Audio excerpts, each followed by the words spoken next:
Hello, it's me, Punchy and John Timothy!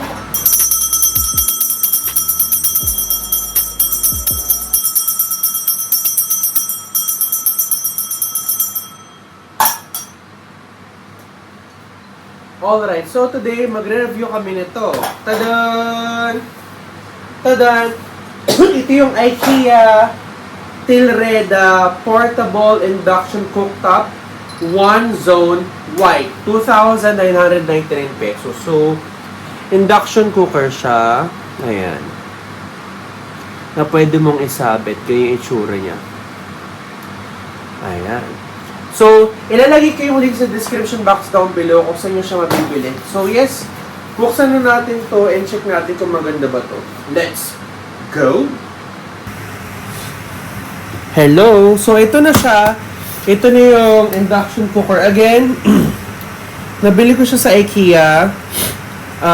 IKEA Tilreda Portable Induction Cooktop 1-Zone White.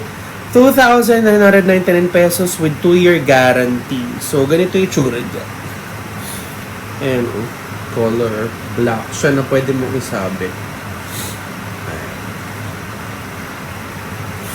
So, ganito yung tsura niya. Dumating siya from LBC Capon, parcel delivery.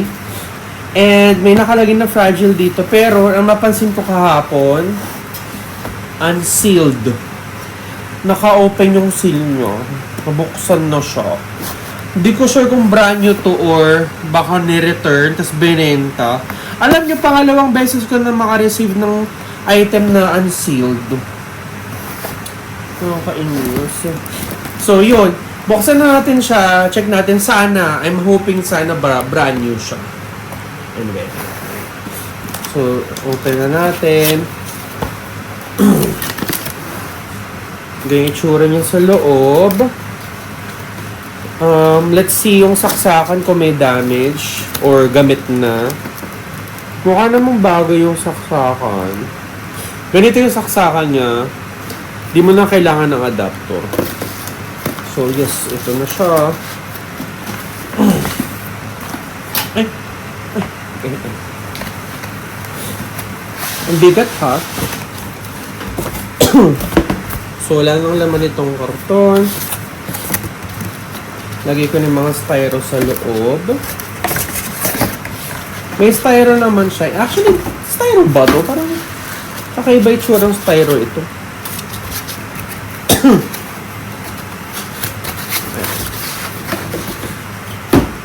So, ito na siya. Ito na yung Tilreda. Meron tayo dito instructions manual. And ito na siya. Naka-plastic naman. Oh, ang ganda! Glass! Made of glass yung taas. Okay. So, ito yung saksakan niya, guys. Color white yung saksakan. Mahaba ba ito? Tingnan natin. Check natin kung mahaba. Oh, let's see. Ay, mahaba siya. Siguro, 1.5 meter ito. Mahaba na ba yung saksakan niya, though? Okay naman. So, ito yung mismong sa taas niya. Glass siya, actually. Tempered glass yata ito. And then, merong ganyang symbol, triangle symbol. May plus symbol here. May minus. Ano to? On and off switch yata to. On and off. Minus, plus. Merong kulay walk. Walk na symbol. Lock. Yeah, that's it. Ito yung taas. Sa gilid, ganito. May vent. May rubber foot. I like it, ha? Ano to? USB-C? May USB-C? USB-C ba to? Parang saksakan USB-C. And Tilreda. Freestanding induction hub. May ICC symbol siya. Rubber footing. Kasi ito na yung yung kanyang ang tawag dyan, sabitan. And yeah, I like it. Ang ganda. Dapat ito na yung una kong bili before. So, ito yung saksakan. Makapal siya. Makapal yung saksakan. Siguro, makapal siya. Try na natin siyang isabit. Kasi kaya ako ito binili kasi gusto kong sinasabit siya. So, ito yung kusina natin. Try ko siyang isabit. Sabit ko siya here. Oh, yes. Maganda siya. Nakasabit mo siya. Kuha ko na isip ko. Let's say, sasabit ko siya here. Mabigat lang siya though, at mukha siyang babasag yun. Sabit na siya. Maganda ba? Yeah, maganda siya. Ayan. So, okay naman siya. Maganda siya kasi pwede siya isabit. And, gawin natin is magluluto na tayo. Ayan na siya. So, magluluto na tayo. Okay, so magluluto na tayo. Sinaksak ko na siya. Ayan. So, pagkasaksak, kapag saksak mo, meron siyang tunog. May lock na nakapula. Ito yung on and off switch. Minus, plus. Tumutunog po siya. Kukuha ko ng kawali or lutuan.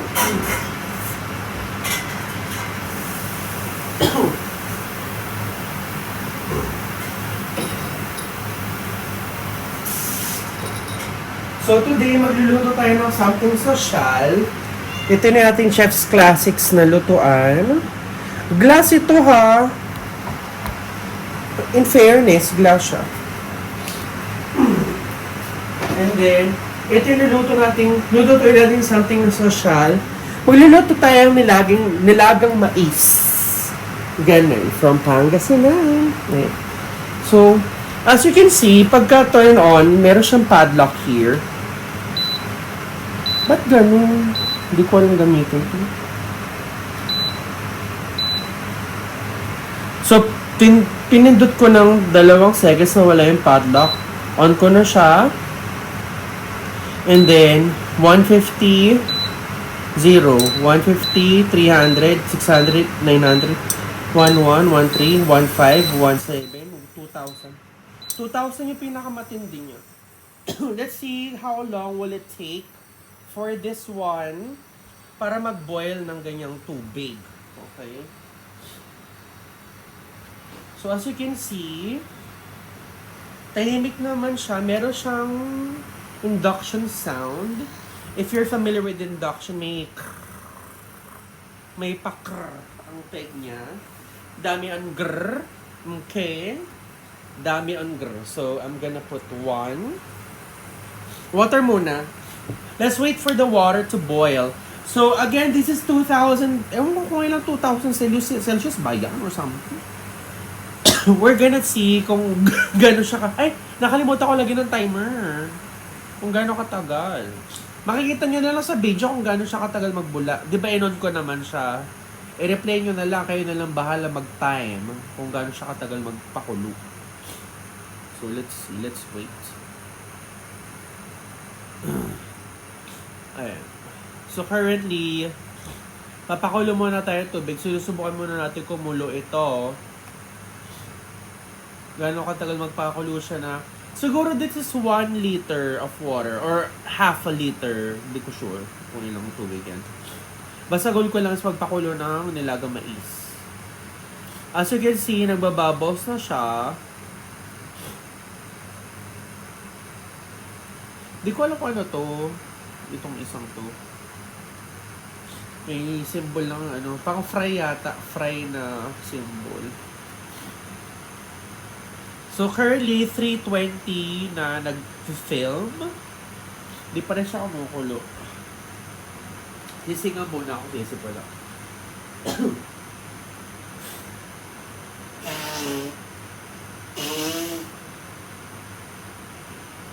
papakulo na siya in a moment. Ayan, may nakikita na akong usok. 3:44, umuusok na.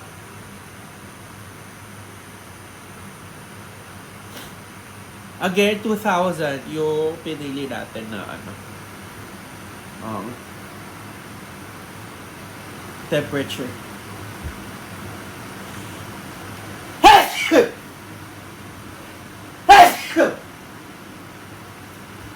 Medyo matagal siya mapakulo.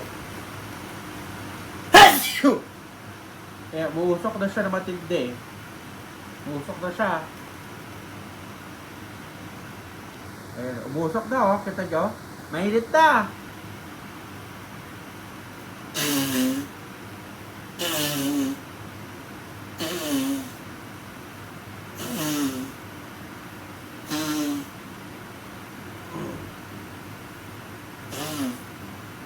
Mainit na.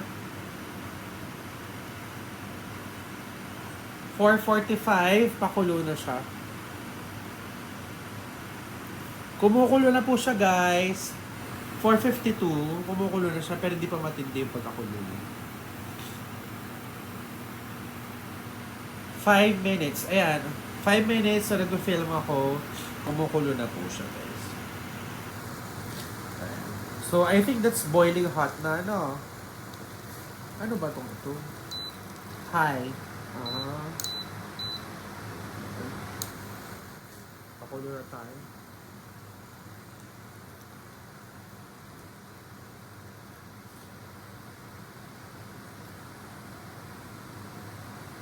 Ayan. So yun, okay naman siya. Nakapagpakulo siya within 5 minutes. Tutuin ko na.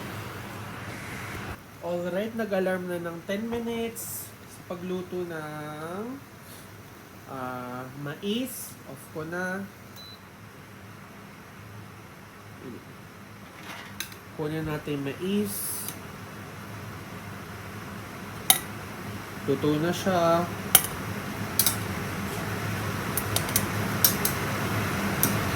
And then, itry ko lang kung mainit yung plate. Kasi ayun yung gusto kong subukan eh. So, tatapon ko lang ito. Off ko na.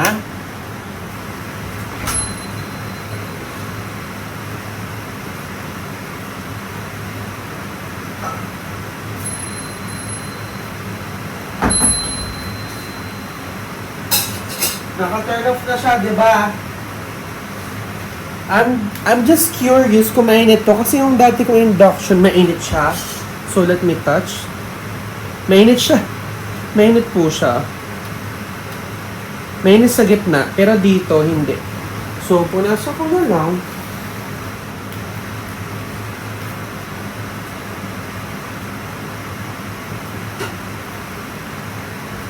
Punasa natin. At madali po siyang linisin kasi glass lang siya. Mainit pa rin yung gitna. And itabi ko na. So doon ko siya tatabi. Diba ito yung kusina natin. Gumawa ko ng dedicated sa bitan niya.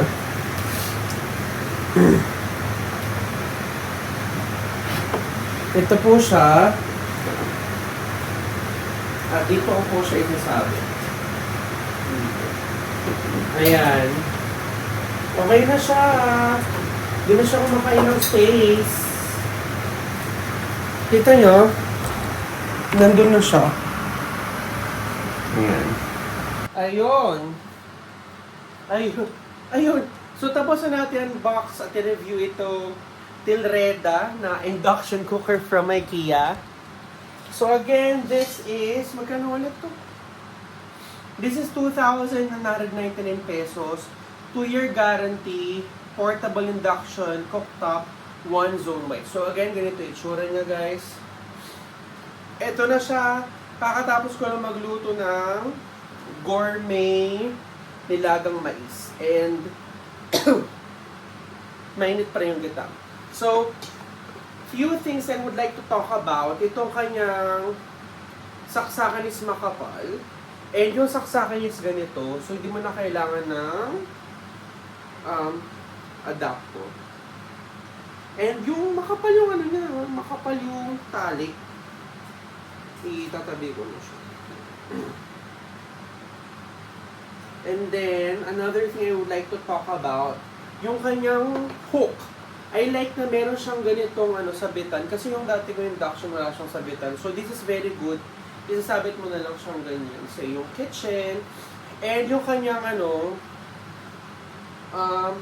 taas, ito, this is made of glass. Glass talaga siya. And very minimalist yung kanyang design. Black and white lang siya. Ayan. Ang cute niyang tignan. Hindi siya flashy, hindi siya magulo. Like, very, very simple but deep. And mabigat. Medyo mabigat siya. I super like this one. So, if you're looking for induction cooker, ito nasa IKEA na bilhin ninyo kasi unfortunately yung dati kong binili, it's gone. It died. So hopefully this will last me for a long time. 10 years, 12 years, 20 years. And thank you so much guys for watching my vlog. And I love you so much. Bye-bye. Mwah.